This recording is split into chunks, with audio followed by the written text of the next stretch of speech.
Welcome everyone to the second lecture on control systems. In this lecture, let us learn how to obtain the mathematical model of a control system, mainly mechanical system and electrical systems. First, moving on to the introduction part. So we know that a control system is nothing but a collection of physical components or physical objects which are connected together in order to achieve a specific objective. We have already seen it in the first lecture where I have explained open loop and closed loop control systems. So the various physical components which are a part of control system has both input as well as output. So we can write the relation or we can express the relation between this input and output of a physical component in terms of differential equations. So if we have a set of differential equations for one particular control system, then that becomes the mathematical model of a control system. So in simple words, the mathematical model of a control system is nothing but a set of differential equations.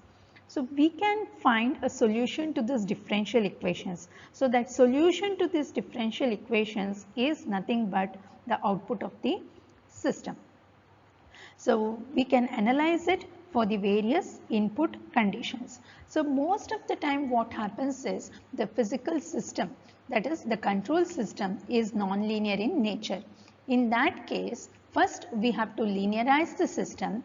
We have to make certain assumptions during linearization, and then we can use Laplace transform in order to find the solution. So the usual approach in obtaining the mathematical model of the system and analyzing the system is, first we should know what is the system. We have to define the system and we should know what are its various physical components. So those various physical components put together is one control system. Next, what we do? We have to obtain its mathematical model. So to obtain the mathematical model, we need to first see whether the system is linear, non-linear. If it is non-linear, we need to linearize it. We need to make certain assumptions. Okay, we write the differential equations. All the differential equations put together forms the mathematical model.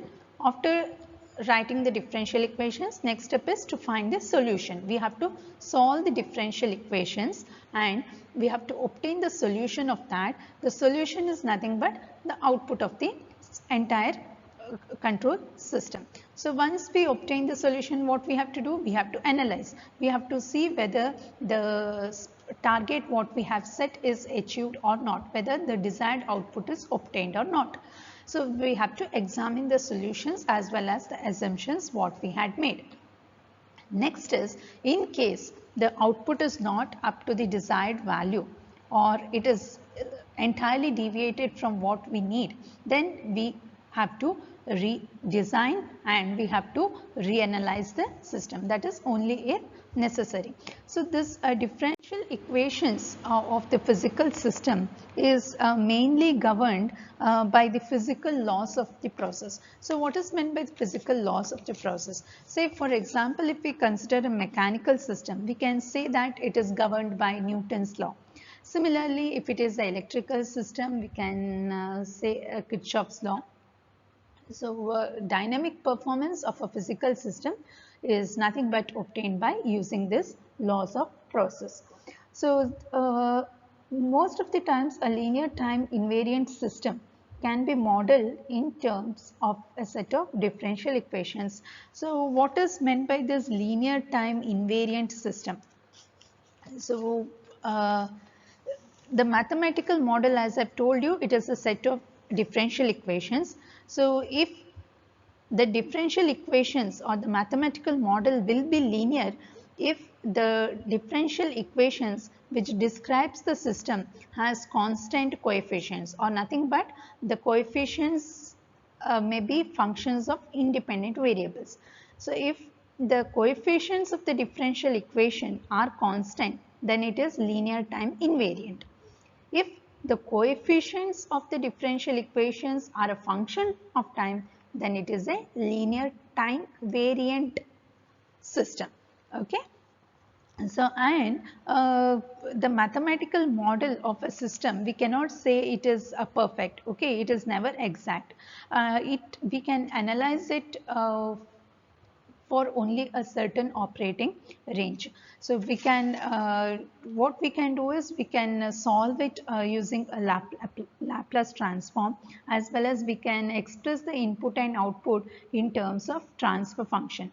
So the transfer function is nothing but it represents the input output relationship of a system. So we can define transfer function as the ratio of Laplace transform of the output to the Laplace transform of the input with zero initial conditions. So whatever necessary assumptions need to be made can be considered while we analyze the system. So the physical system, which it can be either mechanical, electrical, fluid, thermodynamic, hydraulic, anything. So now we are concentrating here on mechanical systems and electrical systems. So mechanical system is mainly categorized into two types. One is translational system and the other one is rotational system. Both these systems, either be it a translational or be it a rotational system, is governed by Newton's law of motion. So what is this Newton's law of motion states? So Newton's law of motion states that the algebraic sum of the external forces acting on a rigid body in the given direction is equal to the product of the mass of the body and its acceleration in the same direction. That is nothing but F is equal to m into a, where F is the force, m is the mass and a is the acceleration. So the model of this mechanical translational system can be obtained by using three basic elements, that is a spring, mass and a damper or a dashpot. So these three elements, it represents the three essential phenomenon which occur in the various ways in mechanical system. So the weight of the mechanical system is represented by the element mass, and it is assumed to be concentrated at the center of the body. The elastic deformation of the body, it is represented by a spring, whereas the friction which is existing in the mechanical system, it is represented by the dashpot or damper. So the dashpot is nothing but a piston moving inside a cylinder filled with viscous fluid. So let us look into each of these elements one by one. First is the translational spring. So the concept of elastic deformation of a body, we represent it in terms of a helical spring. So this model, what is shown here, is an idealized model in the sense that a spring is a nonlinear element. So the spring force is actually directly proportional to the relative displacement between the two ends of the spring, and the constant of proportionality, we call it as spring constant. Say for example, if we can consider the displacement at this end as x1 and displacement at this end as x2. So we can express the opposing force due to spring in terms of the displacement, as well as we can express in terms of the velocity. So let us see how to express it. So before expressing in terms of displacement or velocity, I'll first write down what are the notations we use for displacement, velocity. So first is displacement, we denote it by x. Okay, so x in this mathematical modeling denotes displacement in meter. Okay, next is velocity. Velocity we express in terms of small letter v, okay, which is dx by dt, that is rate of change of displacement, this in terms of meters per second. Next is acceleration. Acceleration is a, that is dv by dt, or it is d square x by dt square, which is nothing but the acceleration in terms of meter per second square. Next is the applied force. So the applied force is denoted by small letter F. This is in newtons. Okay. Next is Fm. Fm is opposing force which is offered by mass of the body. Opposing force which is offered by mass of the body. This is again in newtons. Similarly, Fk, it represents the opposing force which is offered by the elasticity of the body, that is nothing but spring. Okay, this again in newtons. Next is Fb.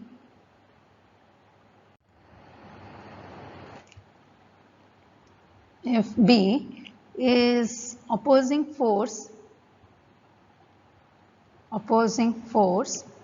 which is offered by the friction of the body. Friction of the body is nothing but the damper or the dashpot. Okay, dashpot or nothing but the damper. This again in terms of Newton. M is mass in terms of kg. K is stiffness of the spring. K is stiffness of the spring, which is expressed in Newton per meter, and B is viscous friction. Viscous friction coefficient, which is expressed in Newton second per meter. So all these force which is represented are the forces which are a function of time. So with this we'll see how do we represent the force due to a spring. Okay, so let us consider the spring. First we'll represent the spring.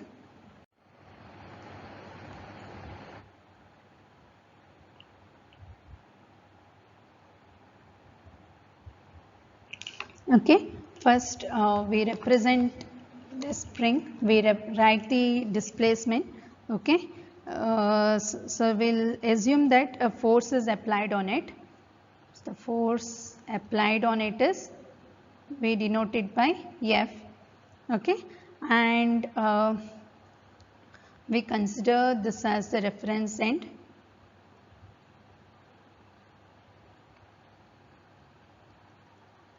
This is our reference. Okay, the displacement due to the force applied is x. Okay, so what happens? So when a force is applied on the spring will offer an opposing force which is proportional to the displacement of the body. So we have already denoted the notations. Small letter f is applied force, Fk is opposing force due to elasticity.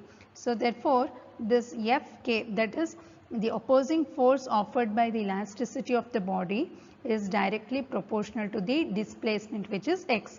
So or we can write it as Fk is equal to capital letter K into x, where K is nothing but the stiffness of the spring.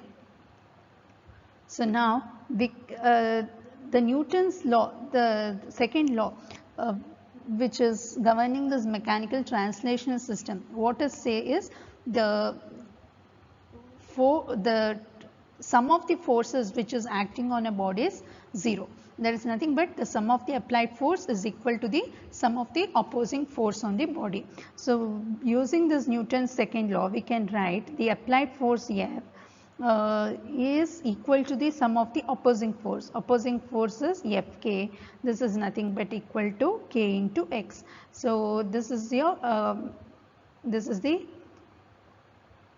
force equation for the spring.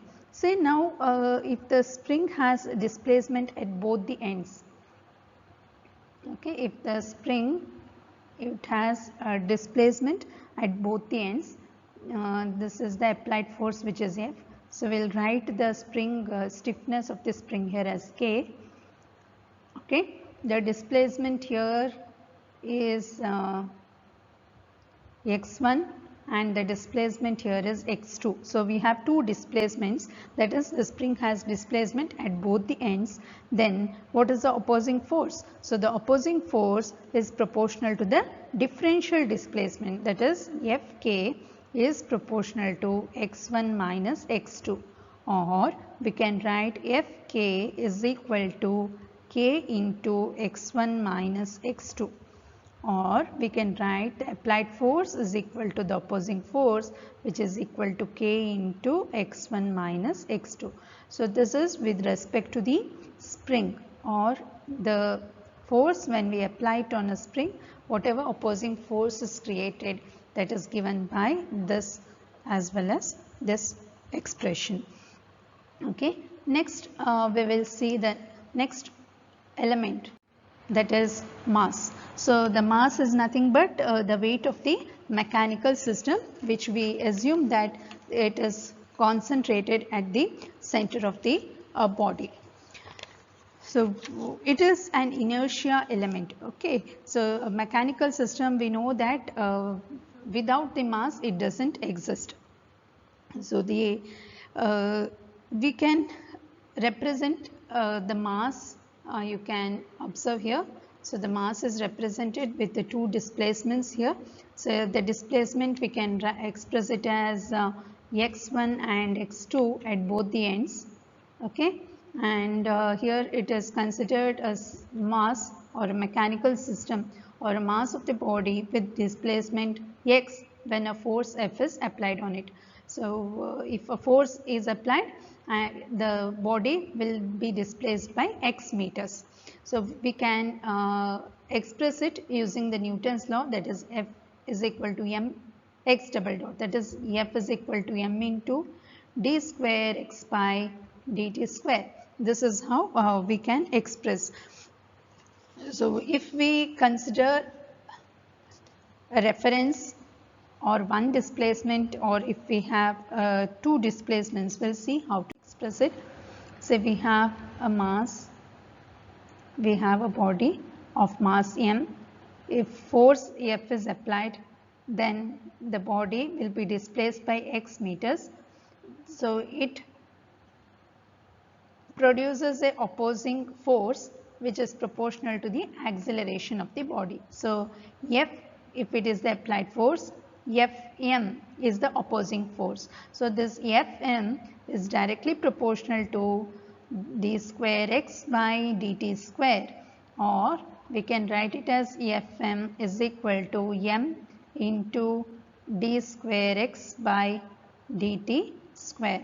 So this is the expression for the opposing force due to the mass of the body. So if you have two displacements at both the ends, then we can express it as d square x1 minus d square x1 by dt square minus d square x2 by dt square. So the last element is the dashpot, damper or the dashpot. So we know that the friction takes place whenever a body slides or moves on another. So out of the various types of frictions which are available, the viscous friction is actually more predominant compared to the other friction. So the force due to this viscous friction, it depends on the velocity, and this force can be linearized and either represent in terms of dashpot or nothing but the damper. So it is usually a two-terminal element, and you can observe the velocity at one end is v1 and the other end is v2, and we can express the force due to viscous friction as which is proportional to the relative velocity between the 2 points. Okay, so how do we express it? So we consider a dashpot.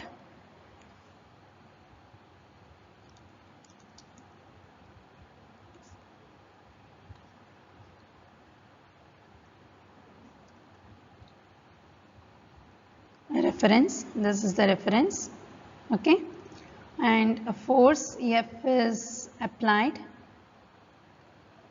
such that it displaces by x meters, and the dashpot will offer a opposing force. So it will produce an opposing force which is proportional to the velocity of the body. So yeah, the viscous friction coefficient is B. Okay, so F is nothing but equal to Fb. Fb, as I have already told, it is the opposing force offered by the friction of the body, is directly proportional to the velocity. Velocity is dx by dt, or we can write F is equal to Fb, which is equal to B into dx by dt. If the dashpot has a displacement at both the ends, if it has displacement at both the ends, say the applied force is F, the displacement here is x1, the displacement here is x2, then we can write the applied force which is equal to the opposing force as B into d by dt of x1 minus x2, or we can write it as B into dx1 by dt minus dx2 by dt. So we can express it this way. So we have seen how the elements of a mechanical translational system can be expressed. So there are three elements. One is mass, spring, and the other one is dashpot. So out of these elements, the friction element absorbs energy and dissipates. It cannot store the energy, but both mass and spring, it can store energy but cannot dissipate it. So that means to say the mass and spring are energy storing elements, whereas the friction is not. Friction is similar to your resistance in an electrical system. Next, we will see how to represent the mechanical network.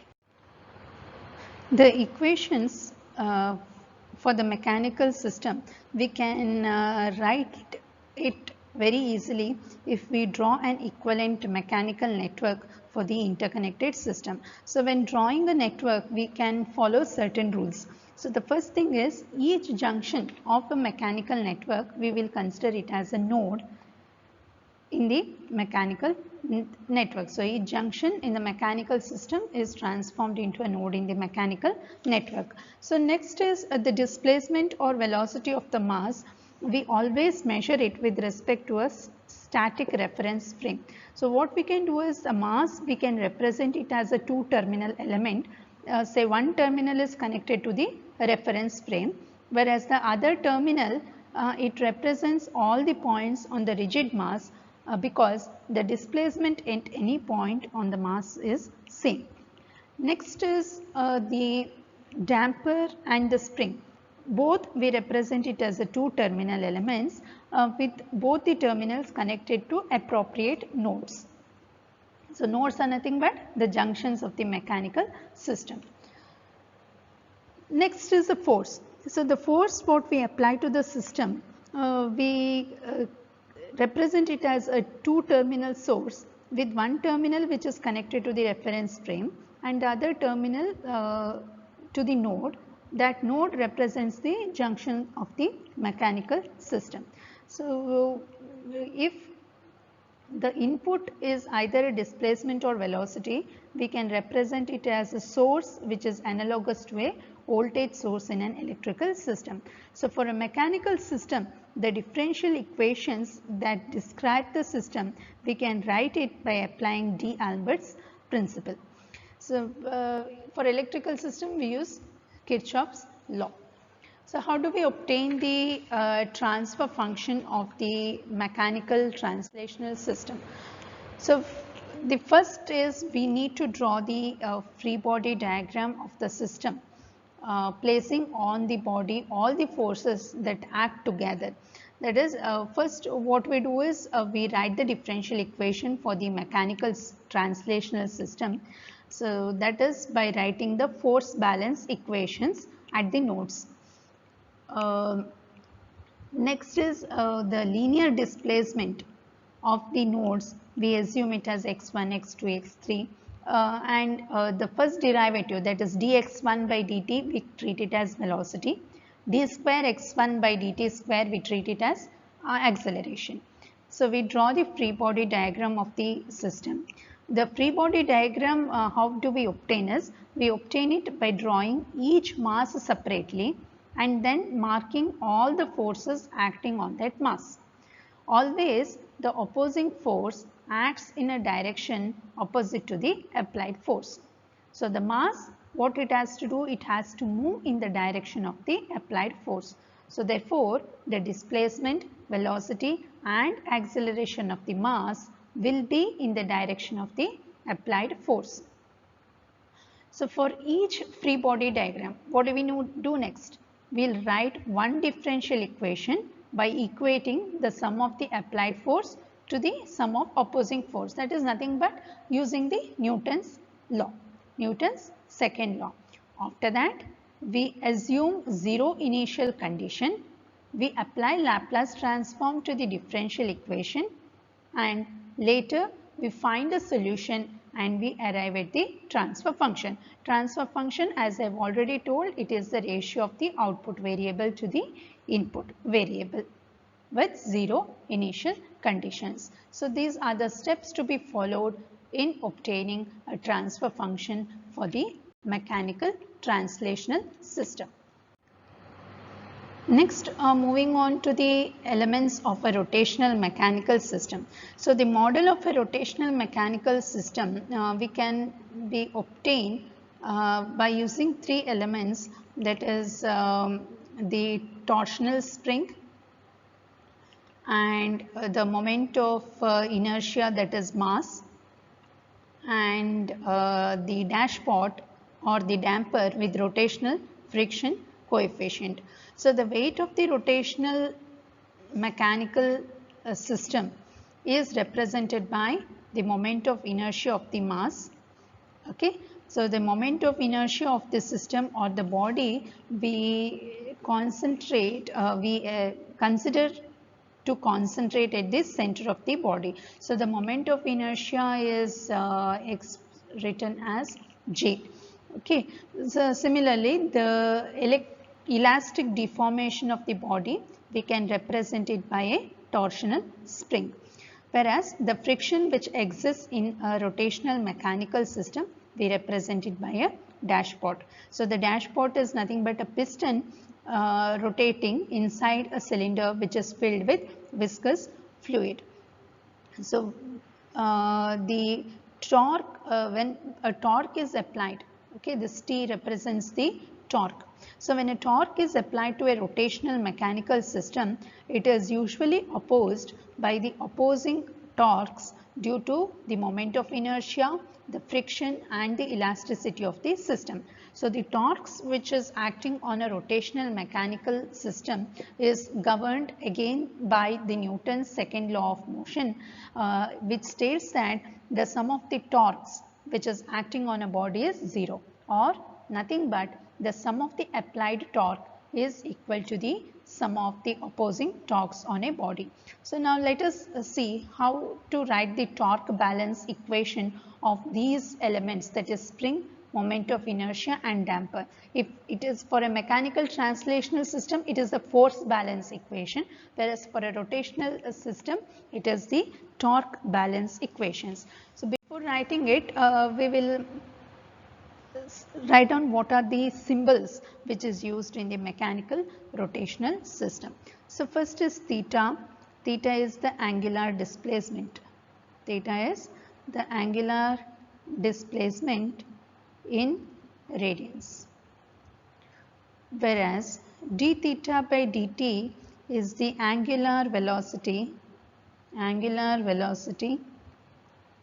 in terms of radians per second, whereas d square theta by dt square is the angular acceleration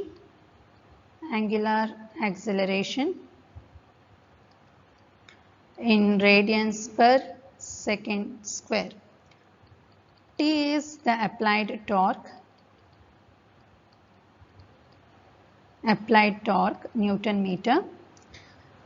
J is the moment of inertia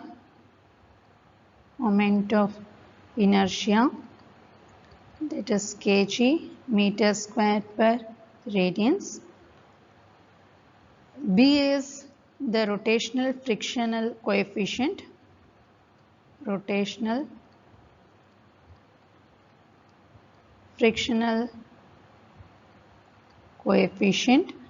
that is Newton meter per radian per second, whereas K is the stiffness of the spring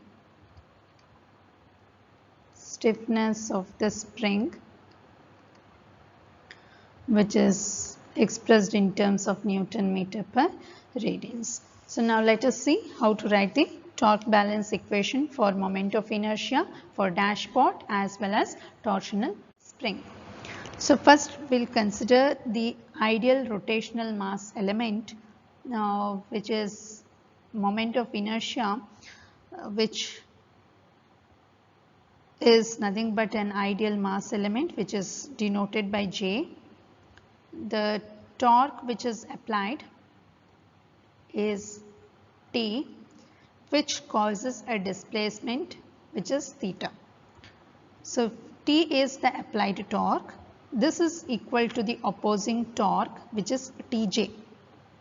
So as per the Newton's second law, this Tj is directly proportional to d square theta by dt square, or we can write Tj is equal to j into d square theta by dt square, where j is the moment of inertia. So this T equal to Tj, we can write it as j into d square theta by dt square. So this is the one which we need to consider. Next we consider it for a spring. Okay, we consider it for a spring. So we represent a torsional spring. Okay, torsional spring with the reference. The torque applied is T. The displacement which occurs is theta. So the torque applied T will be equal to the opposing torque of the torsional spring, which is proportional to the angular displacement of the body. So that we write it as Tk. So this Tk is directly proportional to theta, or T equal to Tk, we can write it as equal to K into theta. So where K is the stiffness of the spring. So if it has two displacements, say theta 1 and theta 2. So I represent a torsional spring again with two displacements theta 1 and theta 2.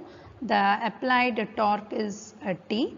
So we can write T equal to Tk, which is equal to K into theta 1 minus theta 2. This is the torque balance equation if the torsional spring has two displacements.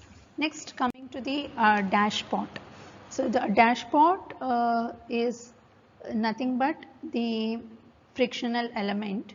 Okay, so we first consider it with the fixed reference.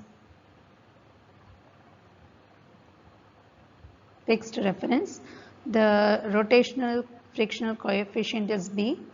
The applied torque is T. The displacement is theta. Okay, and this T is equal to Tb. That is, T is the applied torque, Tb is the opposing torque due to the friction. It is directly proportional to d theta by dt, or Tb is equal to B into d theta by dt. So as per the Newton's second law, the applied torque is equal to the opposing torque, which we can write it as B into d theta by dt.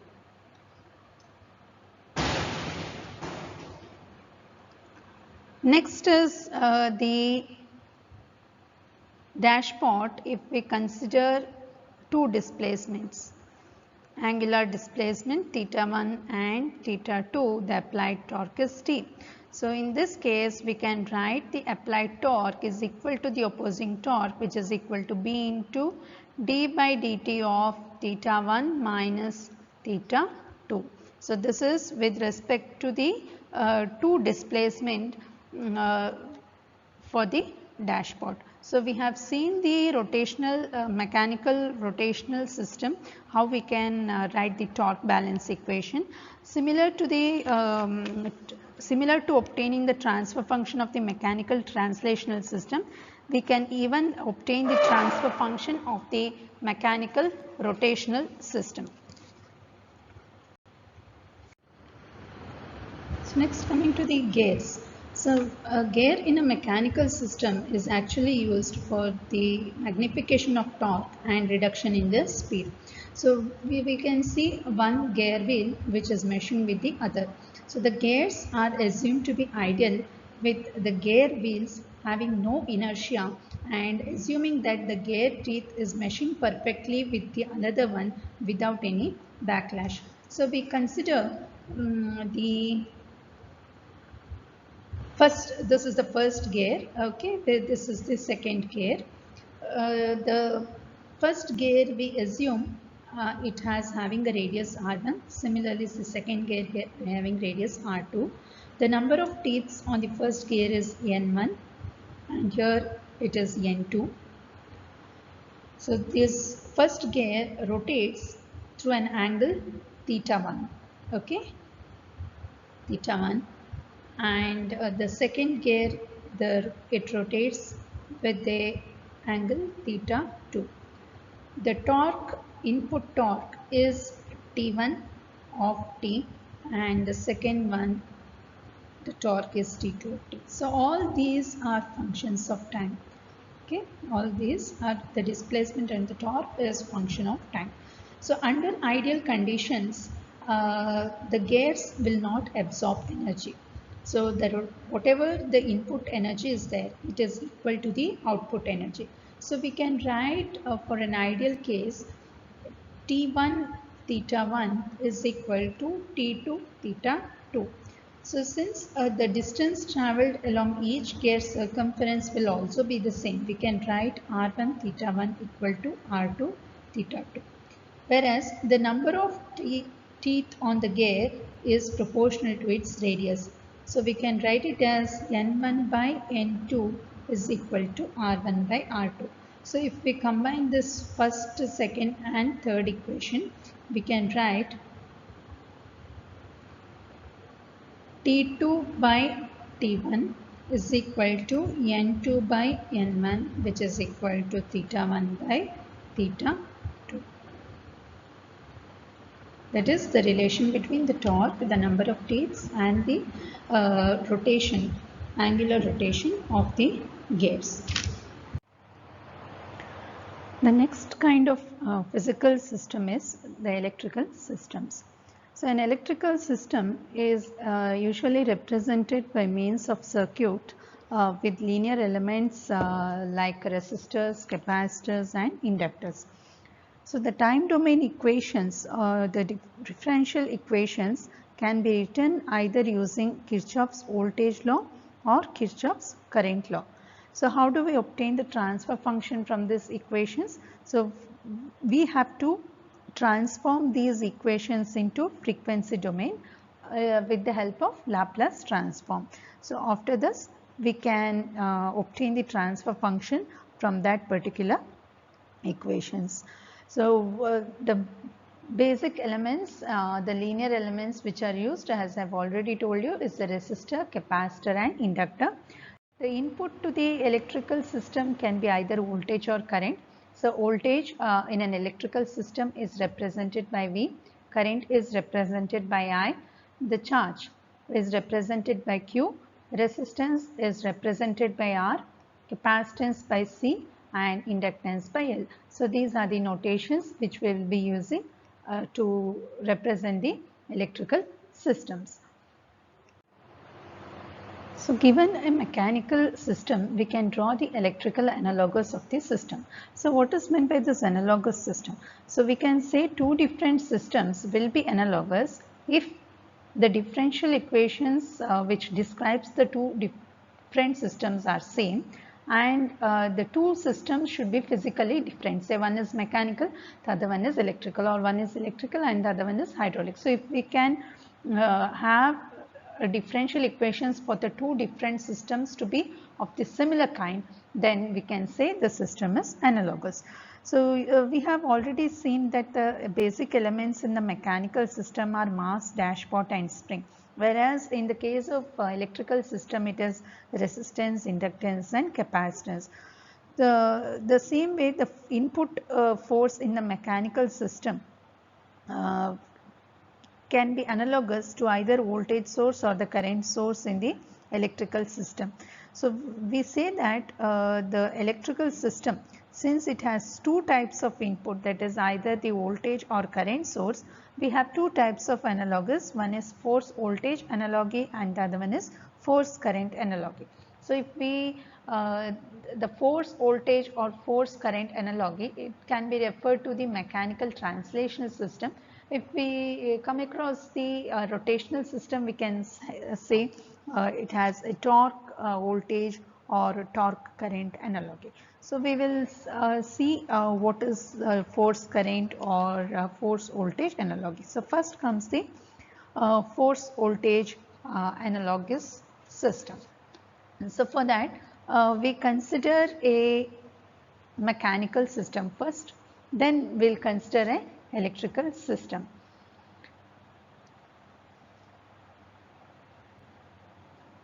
First we consider a mechanical system, okay, with a dashpot, a spring, and the mass of the body, which is M. Okay, the force applied is F, this is K, this is B. So the displacement over here denote it as X. So what is the total force acting on the body? It is Fm plus Fb plus Fk. Okay, so this is M d square x by dt square plus d into dx by dt plus k into x. Now I will consider an electrical system, okay, which has the elements R, L, and C. So this equations, the time domain equations, we will write it by using Kirchhoff's voltage law. So I represent the input quantity as the voltage, the current flowing is I, R, L, and C. So if we apply KVL, so we get the time domain equations R into I of t plus L di of t by dt plus 1 over C integral I of t dt.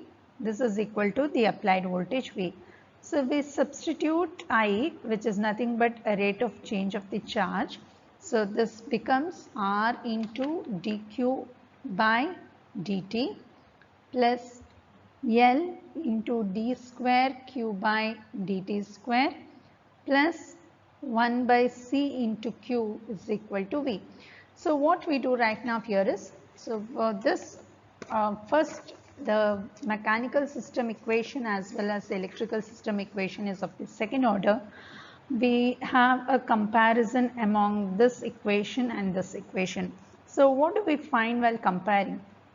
So the force is analogous to the voltage. So force in the mechanical system is analogous to the voltage in an electrical system. Similarly, the mass in the mechanical system is analogous to the inductance. Spring constant is analogous to the reciprocal of the capacitance, whereas the displacement x is analogous to the charge q. and the velocity, that is dq by dt, is analogous to the current, which is I.